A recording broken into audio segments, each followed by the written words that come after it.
আসসালামু আলাইকুম। আজকের ভিডিওতে আমরা দেখব আমরা ক্যানভার ভিতরে কোনো পিকচারকে নিয়ে আসার পরে সেই পিকচারের সাইজ কিভাবে আমরা কমাইতে পারি, বাড়াইতে পারি এবং তার যে ব্যাকগ্রাউন্ড কালার কিভাবে দিব এবং আমরা আরেকটা বিষয় দেখব সেটা আমরা এখানে আসার পরে এখানে পিকচার নিয়ে আসার পরে ক্যানভার ভিতরে আমরা এই পিকচারটাকে পাসপোর্ট সাইজ কিভাবে করতে পারি অথবা আমরা যে সরকারি পরীক্ষার সময় ৩০০/৩০০ যে পিকচারটা দেই, সেই পিকচারটা আমরা কিভাবে বানাইতে পারি। তো আজকের ক্লাসে আমরা এটাই দেখব, ওকে? তো চলুন আমরা ক্লাসটা শুরু করি।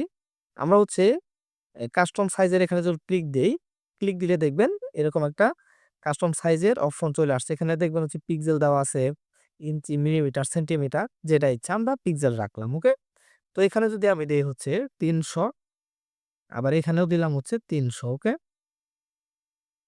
তো দেওয়ার পরে এটা পিক্সেল আছে। আমরা যদি ক্রিয়েট নিউ এ ক্লিক দেই, দেখেন আমাদের কিন্তু ৩০০/৩০০ পিক্সেলের একটা সে পেপার দিয়া দিছে। দেখছেন এই যে।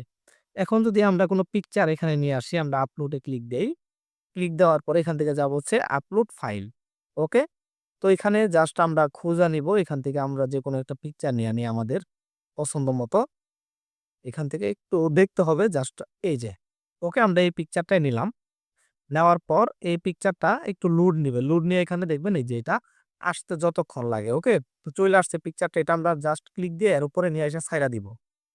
দেখেন এখন পিকচারটার কিন্তু আমাদের ব্যাকগ্রাউন্ডে একটু কালার আছে। তো আমাদের এটাকে ব্যাকগ্রাউন্ডটা রিমুভ করে আনি। জাস্ট এটাতে ক্লিক দেওয়ার পরে এই যে ব্যাকগ্রাউন্ড রিমুভ এ ক্লিক দিলেই দেখবেন একটু এই যে এরকম লোড নিবে। লোডিং নিয়া এই যে ব্যাকগ্রাউন্ডটা রিমুভ হয়ে গেছে, ওকে? এখন আমরা জাস্ট এই পিছনের যে পিকচারটা আছে, পেপারটা আছে এটাতে জাস্ট একটা ক্লিক দিব। ক্লিক দেওয়ার পরে এই যে কালারে ক্লিক দিলে আমরা এখান থেকে কি করতে পারি? আমাদের যে কালারটা সেটা আমরা চেঞ্জ করে দিব। ওকে? বা এরকম রাখবো ইচ্ছামত। আপনি এই কালারটা আমরা রাখলাম। রাখার পরে আমরা এটাকে জাস্ট একটু ছোট বড় করব। এই কর্নারে ধরে ক্লিক দিলে এটা সমানভাবে ছোট বড় হয়। ওকে? এই যে।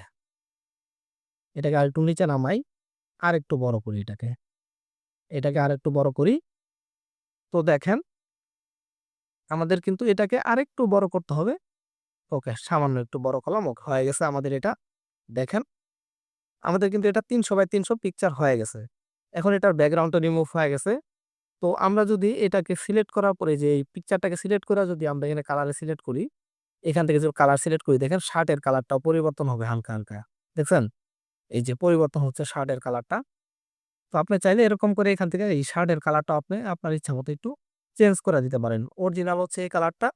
আর এখান থেকে পিকচার নিলে হবে এরকম কালারটা। ওকে? তো এটা আপনি করতে পারেন এখান থেকে। তো আমাদের হয়ে গেছে দেখেন ৩০০/৩০০ পিকচার হয়ে গেছে সব, ওকে? এখন যদি আমরা ডাউনলোড দেই, এই যে এখানে শেয়ারে ক্লিক দিব। দেওয়ার পর এখানে দেখেন ডাউনলোড লেখা আছে। এখানে একটা ক্লিক দিব। ক্লিক দেওয়ার পরে আমরা এখান থেকে পিএনজি নিবো নাকি জেপিজি নিবো দেখাই দিব। আমরা পিএনজি নিবো। জেপিজিও নিতে পারি, পিএনজি ইচ্ছামত। তো নেওয়ার পরে জাস্ট আমরা এখান থেকে যদি ডাউনলোডে ক্লিক দেই, এই যে এটা ডাউনলোড হওয়া স্টার্ট করে দিবে। ওকে? এই যে ডাউনলোড হয়ে গেছে পিকচারটা এই যে। এই যে এখন যদি এটাতে ক্লিক দেই দেখেন, এই যে আমাদের কিন্তু পিকচারটা চইলে আসছে। তো এখন যদি আমরা যাই আমাদের কোন ফাইলে আসছে, আমরা ফাইলে যদি একটু যাই, এই যে পিকচারটা এটাতে যদি আমরা মাউস রাখি দেখেন ৩০০/৩০০ আমাদের ডাইমেনশনটা দেখাচ্ছে। ঠিক আছে? তো আশা করি আপনারা বুঝতে পারছেন যে আমাদের এই ক্যানভা প্রোর সাহায্যে আমরা কিভাবে অ্যা পাসপোর্ট সাইজ বা ৩০০/৩০০ যেকোনো সাইজের আমরা পিকচার কিভাবে বের করতে পারি। ওকে? তো আজকের ক্লাসটা এই পর্যন্তই। সবাই ভালো থাকবেন। আসসালামু আলাইকুম।